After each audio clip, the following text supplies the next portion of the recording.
welcome to another video.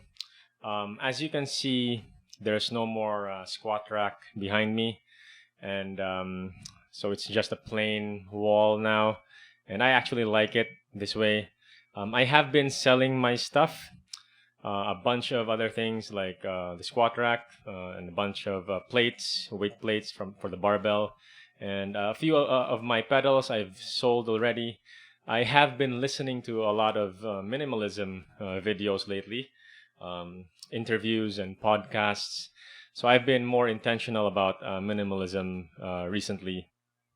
So I have been decluttering my stuff and letting go of things that I no longer need, that's getting in the way, and making room for the things that matter.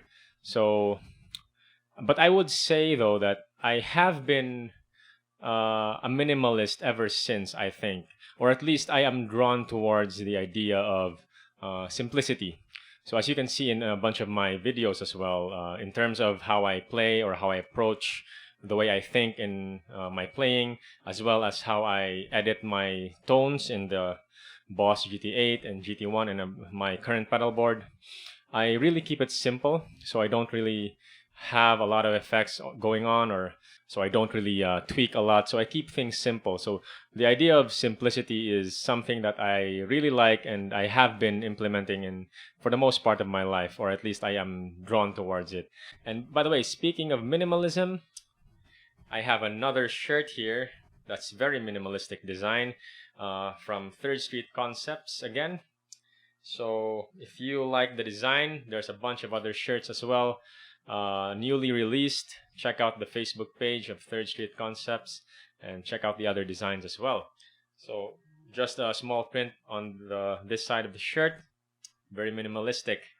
And also we have different definitions and goals about minimalism. Like there are people who apply minimalism to the extreme, like extreme minimalism, like people who travel around the world and only have 50 plus items or possessions that they can fit in their backpack, and other people, they don't have furniture. I am not that kind of minimalist. Obviously, I'm sitting on a chair. I still have my guitar. I still have a bunch of things. I have a table. I have possessions. So my idea of minimalism is mostly simplicity in terms of how I think and how I like to handle my possessions. In this video, I just like to share 5 areas in the guitar that I've applied minimalism. Not that I've just recently applied them because I am into minimalism so much now, but I have been applying them ever since, even before I knew about minimalism. So let's start with the gear. The first one, guitars. I only mainly use 2 guitars. This one, the Fender Stratocaster Highway 1. This is kind of my main guitar. I really like the feel of it. And I also have a Charvel DK24 HSS or SSH, I don't know. But the shell pink colored one that you see in my videos as well. I have the 3rd guitar, which is the Ibanez S series. But ever since I had the Charvel, I noticed that I mainly switch between these two. So I feel bad for the Ibanez. So I'm actually selling it to a friend.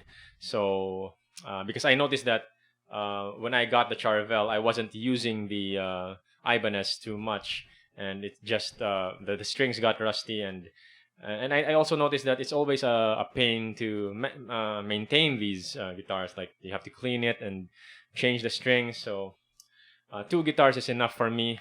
I also have an acoustic guitar, and it's with my brother. So there's a reason why it's with him, because I'm not using it as well. I have 1 bass guitar for bass. So those are my guitars. Basically, I'm mainly using 2 guitars and 1 bass.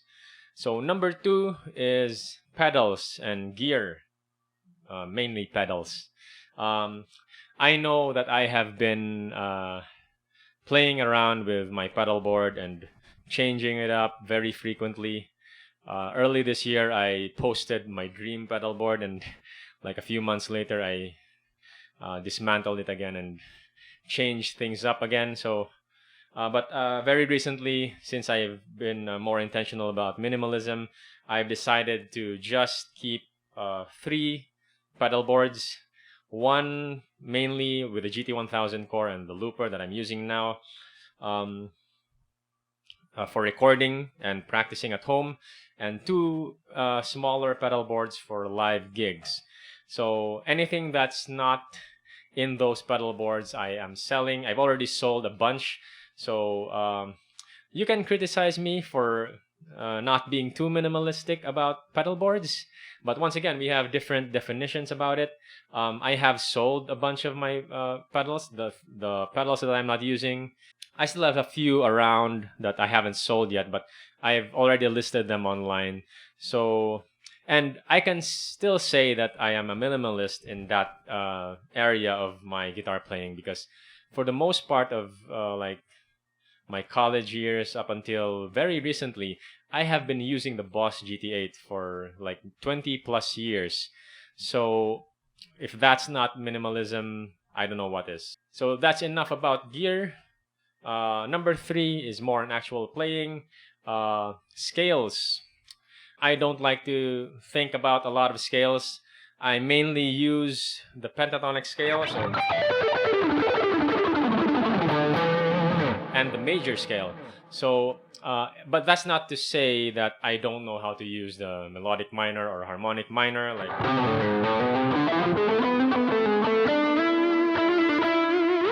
I know how to use them, like chromatic scale and whole tone scales. But in terms of how when I play, the only thing that's on my mind is mostly pentatonic.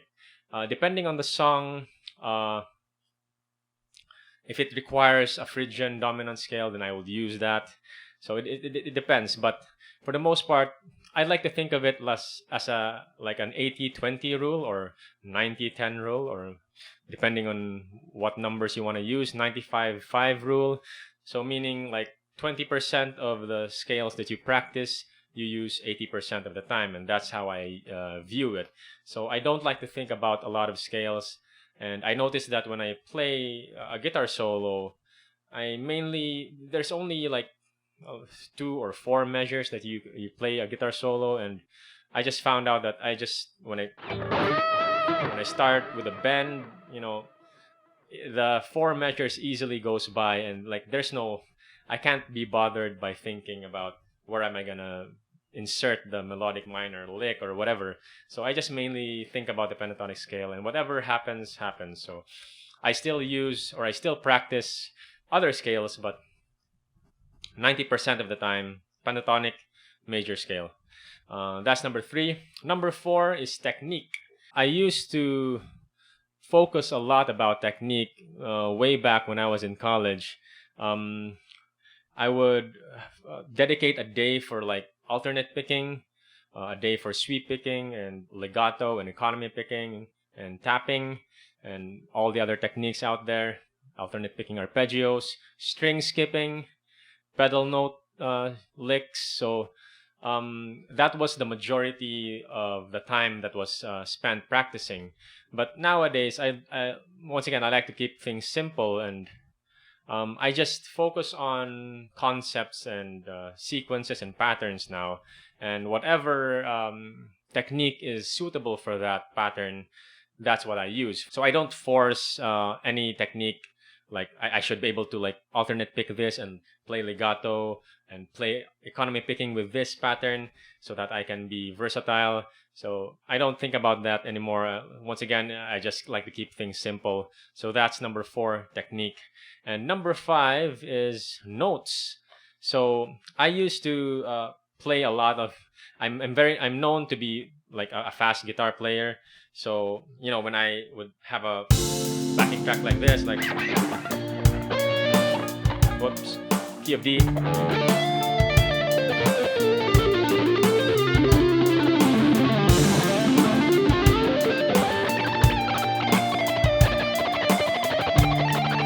I would play it like that, like constantly playing. But nowadays, I've learned how to play fewer notes, have breaks, pause, be comfortable with the silence.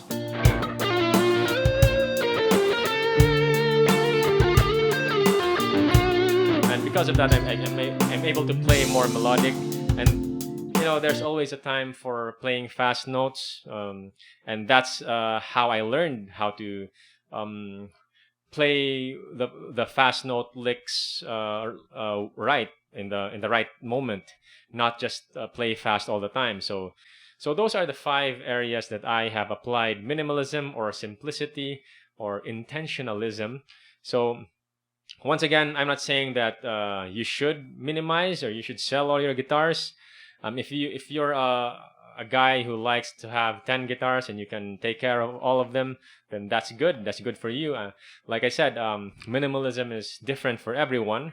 Um, it depends on how you want to apply minimalism, but surely the idea of simplicity, I'm sure that it can benefit all of us. Like in a clutter-free sense, clutter is not just material things; it's also like in our head.